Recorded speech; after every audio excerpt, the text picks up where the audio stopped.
Goeie, morgen gaan we zeggen naar Simmer in Friesland. We zijn het waan met ons 5e week van die tour bij al die prachtige plakken in ons provinciedeel. Maar deze week als centrale thema sport. Joet, wettersport. Dit is Simmer in Friesland vanuit Jennewoord.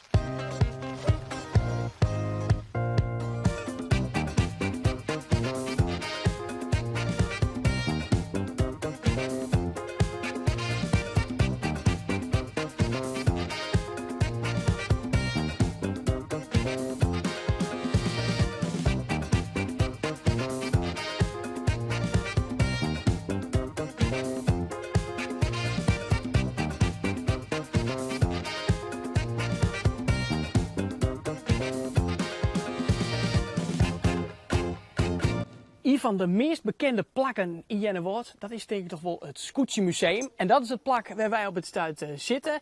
Lekker bakje koffie erbij, Harm de Vlas. Je bent oud-squaldirecteur hier in Jennewoord. Je hebt bij het dwarsbelang zitten. Oh ja. En je bent een vastzitter van het Scootsie Museum. Je moet eens geen oor iets weten hoe Jennewoord. Ja, wist. En daar is ik een hele prot over het prachtige wetterdwarp te vertellen. Dus wat dat betreft, maken we maar even op paard. En ik heb wel een goed idee, want we gaan een hele mooie tegeltje-route terug het dorp. Met allerhande Friese zeeswezen. En die gaan zo bij het wetterlands. En dus al die bootjemeesken uit Holland, die lezen dat. En dan zeggen ze, wat is dat meneer? Nou, dan lezen wij dat even uit. Dus we doen gewoon taalbevordering in het woord. Schitterend. Heel mooi. Die maak ik zien. Gaan we heen? Doffer. Ja. Nou de Vlas, nou even hier al een schofje. Ja. We gaan nog geen tegels, jongen. Ja, oh, maar dan mag je tegen in de bossen. Maar hier eens even zien. Waar? Hier, Oh, verrek. Daar zit er. dit is een van de, ik geloof 50 of 60 tegels. Hier dus op een wien van Juster, kist Joert net zielen. Nou, Jerry dat is een kou, denk ik. Jerry dat is een Vlas. kou. Ja, maar wat betekent dat nou? Nou, succes uit het verliezen is geen garantie voor de toekomst. En maar dit is net de enige tegel, hè? Nee. Er Er wel meer. zijn wel stickers 40, 50. Heel bij de Ja, wetterkant want je langs. hier door een route. Ja, helemaal bij de wetterkant langs aan de Ponta. Zo, hier nog hier. Werd wij op de vroeg echt binnen, oerals kind dezelfde zinnen. Maar deze zit er wel oors uit. Ja, nou ze binnen, als dit sterker nog, het zout het er invloed op en daar rieden wel auto's doorheen. En daarom komen ze alle keer in koper, liekers die. Nog met kunst, de Vlas. Ja, dit is een prachtig stukje werk in kortenstaal. De silhouetten van de scootjes, maar snit, en grauw en leeuw of langwaar woord zijn. Het jerveen, alle keer. Ja, waar is Jennewoord dan? Alle keer hoe bakboord naar de bovenste tonnen. Ja, ik zie je Nou, Jennewoord. zie even om mijn hoeken. Want waar had er toen al hand? En waar leidt voorop? Daar is er al. Gerard Pietersma. Ja, Maar Jennewoord. Jenna was de scootje. Ja.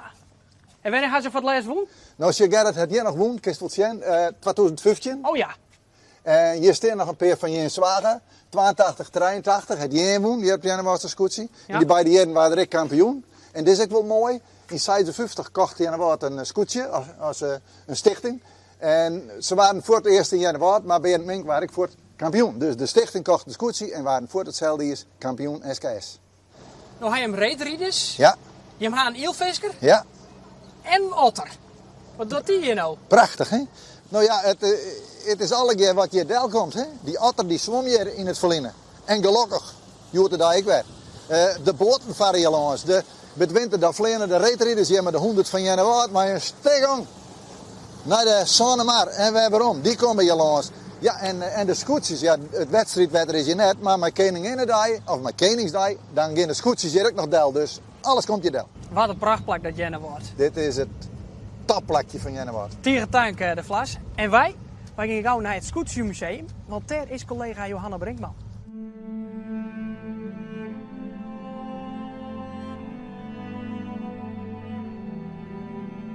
Iedereen kent het scootje, maar LM in de zaal. En dat is de legendarische Lodewijk Meter.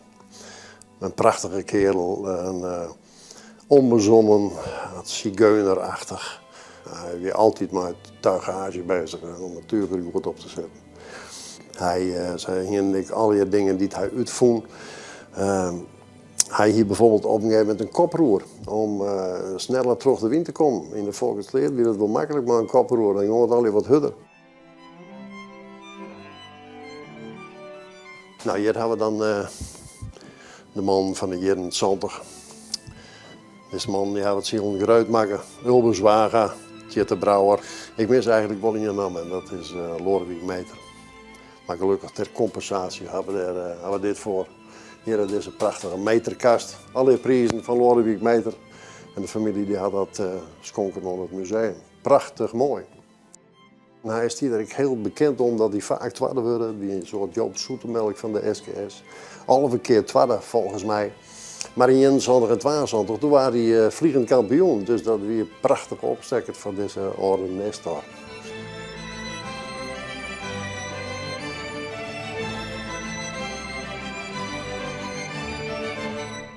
Het justere hemel op de groen. Ik hoop dat we het droeg horen hier in Jennewaard. Maar als er een plak is waar ze weten hoe ze met dat hemelwetter omgaan moeten, dan is het Jeffel. Bij Gemaal Offerhaus. Ik ga afpraten met André Brink. Even binnen. Ah, goeie. Nou, hoi. André Brink. Jazeker, ben ik. De rayonbeheerder. Ja, klopt. Van Gemaal Offerhaus. Klopt helemaal. Wees welkom. Ja, want wat doen deze joekels? Dit zijn draaien pompen Ja? en die horen de polder droeg. Die melden het water van het lege gedeelte naar het hege gedeelte, naar de Friese boezem, zeg maar. Oké, Ja, dat is het hege gedeelte. dat is het hege gedeelte, ja. Oké, ja. ja. Hoe beleid ik mij dan met die buien, denk ik? Ja, zeker weten, absoluut. Als er nog een protte regenwater komt, dan melden we het en dan houden we de boel droeg. Dat is leger, dat is een meter leger als dit. Wat gebeurt er nou als ik op dit knopje draai? Dan gaat er een pomp draaien. Dan giet het Gemaal Ja. werkje. Oké. Maar mag ik dat wel? Nee. Oké, Dat doe nog je al niet. even. Ja. Oké, nee, ben je best. Ja. Was het hem jaren? Ja, ik ben benijd. Tje? Oh ja. Dat valt me normaal, met het lood. Ja, dit is het. Meer is het net. Ja, Nou begint er dus water aan te zoeken uit de lege polder naar de hege boezem. oké. En hoe werkt het dat nou correct? Er zit onder de vlier zitten grote schoepen. Die beginnen heel hard te draaien. En die zoeken het water aan. Brengen het een stukje omheen en die blazen het er een klep. Oh ja, Ja, dan giet het al. ja, dat is juist het. En je het nou dus miellen. Ja, uit de lege polderwaai naar de hege boezem. Het leuke is, Gemaal Offerhaus is ik visvriendelijk. Oh, hoe zit dat dan? Nou, dat houdt in. Normaal gaat vis er een pomp in en dan wordt er tromitten klieft. Dat kan gebeuren. En Offerhaus is visvriendelijk maken. Dat houdt in dat het opslaan wordt in een bak voor de pomp. Dan gaat het water er wat doorheen. Daarna gaat de orenpomp aan. En dan gaat het terug die bak heen. En dan speelt de vis zonder door de pomp heen te gaan uit het gemaal. Dus de vis gaat net door de midden in het gemaal. Die gaat net door de midden. Die kan visvriendelijk er doorheen. Wat een vrolijk Offerhausgemaal hier in Absoluut. Jennewaard. Ja, zeker weten. Tegen tijd voor je uitlees. Graag zien. Dit was Simmer in Friesland vanuit het schitterende Jennewaard. Morgen ben we bij jou, dan vanuit Hartwerd. En we kunnen wel stellen, ondanks de buien, het is op en top Simmer in Friesland. Dus we gaan hem dik en dik verzinnen. Het is Simmer in Friesland in Jennewaard.